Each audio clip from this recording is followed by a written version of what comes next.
Graça e paz, amados. Uma dessas passagens aqui, que está em Salmos 37, 28 e 29, que diz assim: Pois o Senhor ama a justiça e não desampara os seus santos. Serão preservados para sempre, mas a descendência dos ímpios será exterminada. Os justos herdarão a terra e nela habitarão para sempre. Então assim, os justos herdarão a terra e nela habitarão para sempre. Mas a descendência dos ímpios será exterminada. Só que esse contexto de Salmos, esse contexto é um contexto judaico, é para Israel. Foi um momento em que o povo de Deus escolhido eram os judeus. Então toda profecia, tudo que foi dito no Velho Testamento referente aos judeus, a profecia se cumpriria para Israel. Eu creio que todas essas passagens se cumpriram para Israel. Então esse contexto não serve para o resto do mundo, para os gentios, e sim para os judeus. Mas havia ímpios lá no meio dos judeus. Os ímpios não eram fora do povo de Deus. Então é isso que eu expliquei em um vídeo sobre ímpios e justos, não existe pecado. Mas olha só, vamos ver mais duas passagens. Uma é essa aqui, ó, em Provérbios 2, 21 e 22. Porque os retos habitarão a terra, e os íntegros permanecerão nela. Mas os perversos, essa palavra perversos em outras traduções está ímpio. Mas os perversos serão eliminados da terra, e os aleivosos serão dela desarraigados. Então, ó, os perversos ou os ímpios serão eliminados da terra. Só que esse contexto, ele também em Provérbios, ele é para Israel, se cumpriu em Israel, no povo de Deus, que era o povo de Israel nesse momento, antes da cruz, e não para o resto do mundo. Mas vamos ver outra, ó. Provérbios 16, versículo 4. O Senhor fez todas as coisas para determinados fins, e até o perverso, que também é ímpio, essa palavra em outras traduções vem como ímpio, para o dia da calamidade. Esse dia da calamidade é o dia do Senhor, é o dia do juízo, como está também em outras traduções. Então, os perversos, quem é esses perversos que são os ímpios? São aqueles judeus, fariseus, que perseguiram os profetas, mataram os profetas e também na geração de Jesus mataram Jesus. São esses, mas como assim? Eles eram ímpios ou eles eram povo de Deus? Então, esse é o grande lance. Havia ímpios no povo de Deus, como eu vou mostrar agora. Olha só, vamos lá para Números, capítulo 16, versículos do 26 ao 28. E disse à congregação: Desviai-vos, peço-vos, das tendas destes homens perversos. Esses perversos é a mesma palavra que ímpios em outras traduções. E não toqueis nada do que é seu, para que não sejais arrebatados em todos os seus pecados. Levantarão-se, pois, do redor da habitação de Corá. Bom, todos conhecem a passagem de Corá e os filhos dele. Corá, Datã e Abirão. E Datã e Abirão saíram e se puseram à porta da sua tenda, juntamente com suas mulheres, seus filhos e suas crianças. Então disse Moisés: Nisto conhecereis que o Senhor me enviou a realizar todas estas obras, que não procedem de mim mesmo.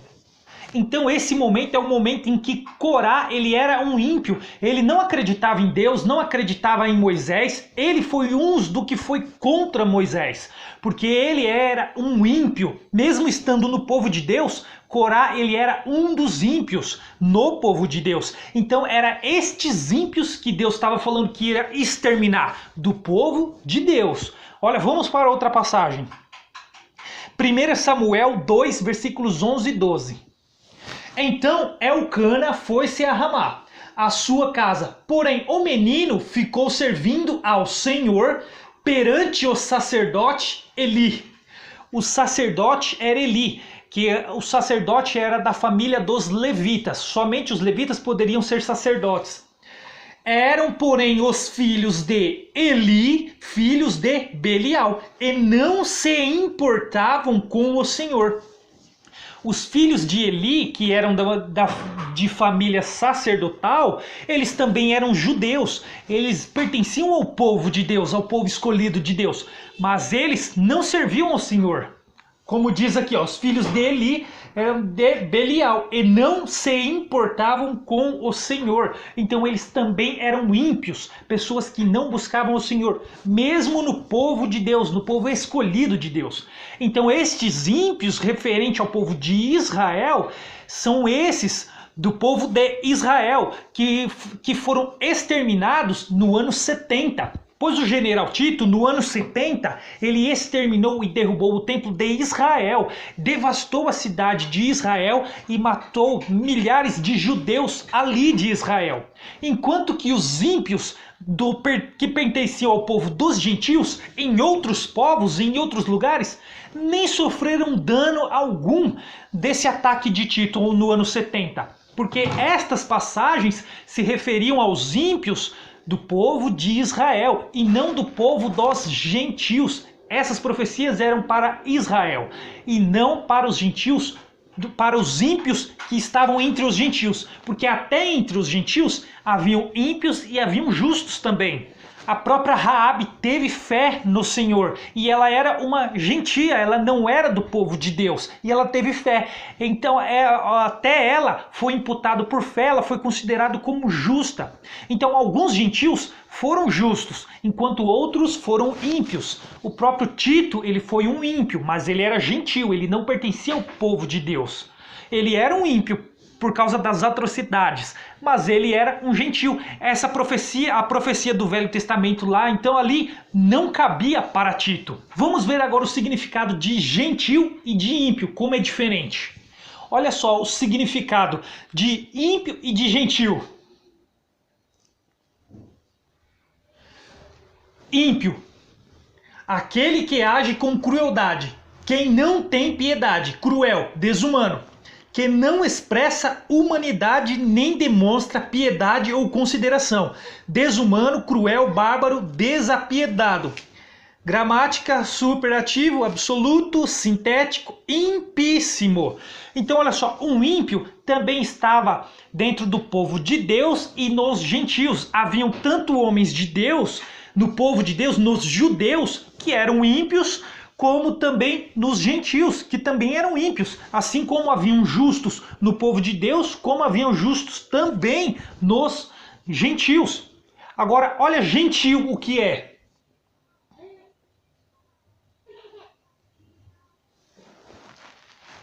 Gentil, aquele que não professa a fé cristã, que não é cristão, pagão, idólatra. Quem não é judeu, nem professa o judaísmo.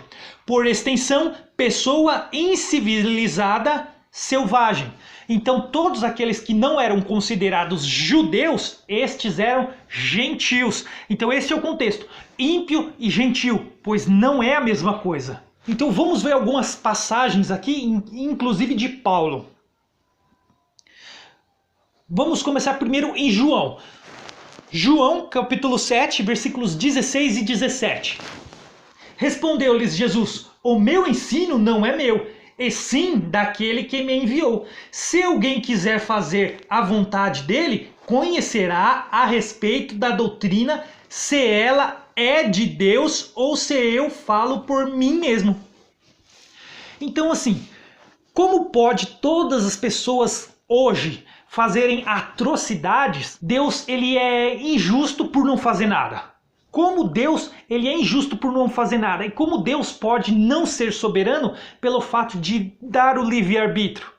O fato de dar o livre-arbítrio para as pessoas torna Deus não soberano? O fato de Deus ser soberano e atribuir o livre-arbítrio é porque Deus, ele pode, ele é soberano para fazer isso. Ele quis fazer isso. E aí vem Jesus e ensina que nós devemos amar uns aos outros. Jesus veio para ensinar o amor ao próximo. Pessoas que cometem atrocidades estão fazendo a vontade de Deus. Então Jesus foi o único que desobedeceu a Deus, que não fez a vontade de Deus. Como Deus pode ser justo se ele não faz nada? Quando quando algumas pessoas cometem essas atrocidades? Peraí, mas quem disse que Deus não fez? Mas Deus fez. Deus enviou o Filho dele que morreu na cruz para os judeus, mas que ressuscitou, incluindo todos os povos, e que ensinou que as pessoas devem amar uns aos outros. Então essas pessoas não estão amando uns aos outros, elas estão desrespeitando, desobedecendo essa ordenança de amar uns aos outros. Então, se eles estão fazendo a vontade de Deus, então Jesus não fez a vontade de Deus, porque Jesus ensinou para amar uns aos outros. Jesus, então, foi o único que desobedeceu a Deus? Praticamente chega a ser argumentos de ateus. É praticamente ateu. É uma linha de raciocínio paralela com o do ateísmo. Porque se tudo é a vontade de Deus, então para que a Bíblia? Para que se ensinar o Evangelho? Tudo é da vontade de Deus. Os assassinatos, todas as atrocidades, todo mundo está fazendo a vontade de Deus. Então tudo é a vontade de Deus.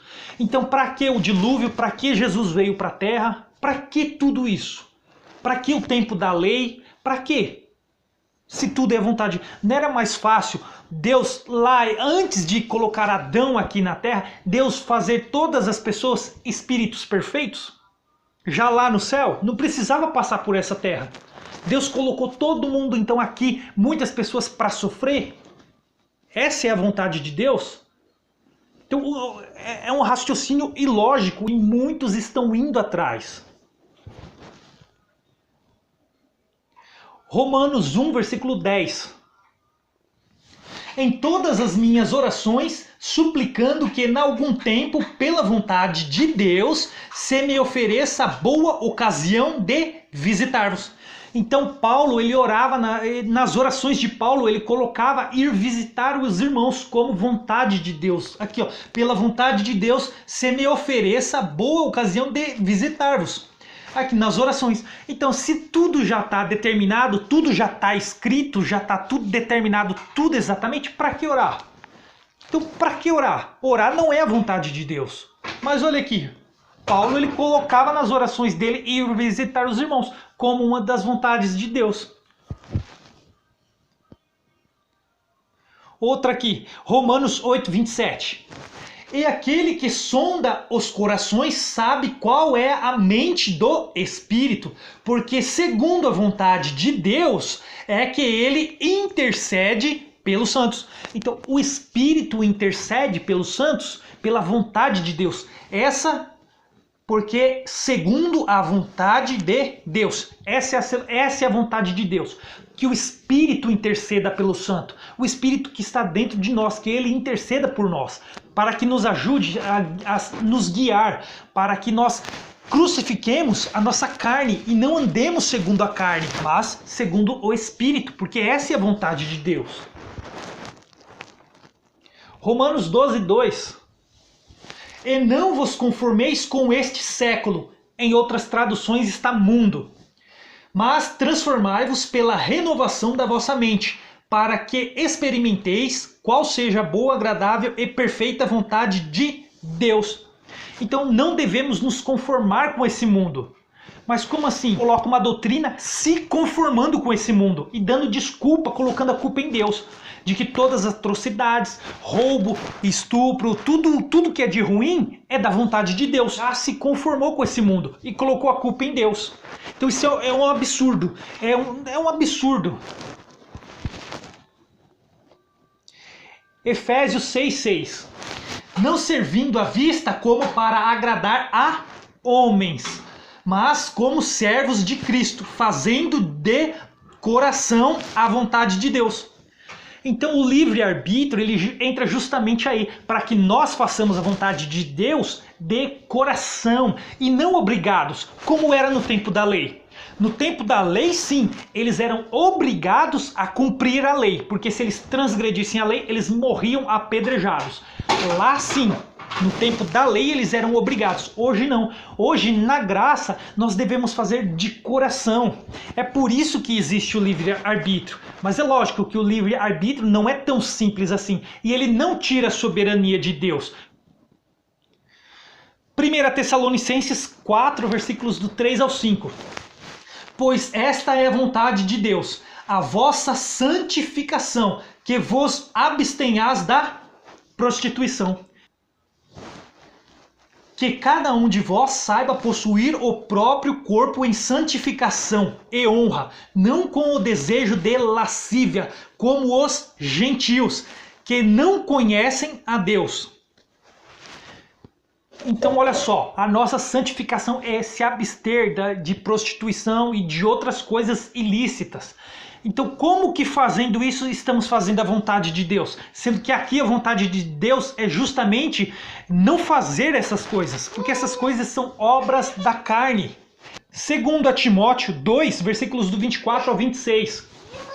Ora, é necessário que o servo do Senhor não viva a contender, e sim deve ser brando para com todos, apto para instruir, paciente, disciplinando com mansidão os que se opõem, na expectativa de que Deus lhes conceda não só o arrependimento para conhecerem plenamente a verdade, mas também o retorno à sensatez, livrando-se eles dos laços do diabo, tendo sido feitos cativos por ele para cumprirem a sua vontade. Aí eu pergunto, se Jesus ensinou o amor ao próximo, Jesus então foi contra a vontade de Deus? Todas as barbaridades que os homens cometem é a vontade de Deus? E Deus ele é injusto por não fazer nada? Então Jesus ele veio fazer o quê? Ensinar o amor ao próximo. O problema é que Deus faz, ou seja, o fato de Deus não fazer o torna justo. Porque ele fazendo, ele seria manipulador, ele fazia dos seres humanos marionete. Os seres humanos seriam marionete nas mãos de Deus. Deus manipularia tudo, isso não é justiça. Então Jesus, ele veio para cá e ele disse que nós, sendo maus, sabemos dar coisas boas aos nossos filhos. Imagine Deus. Mas que Deus é esse? Que ele dá um assassinato para as pessoas. Ele permite que pessoas são estupradas pela vontade dele. Que absurdo é esse? Que Deus é esse? Esse não é um Deus bom. Esse não é um Deus justo que as Escrituras nos mostram. Isso são argumentos de ateus, de canais de ateus que dão exatamente esses mesmos argumentos. E Jesus também disse, um reino dividido contra si mesmo não subsiste. Eu tenho o meu jeito de pensar, é assim dessa maneira que eu penso, eu acredito muito nisso, que Jesus ele veio e ensinou o amor ao próximo, e é isso que nós devemos fazer. E que toda maldade, todas as atrocidades que o homem faz é culpa do próprio homem e não vontade de Deus. Esse é o vídeo que eu queria trazer. Então é isso, galera. Eu vou ficando por aqui, espero que vocês entendam.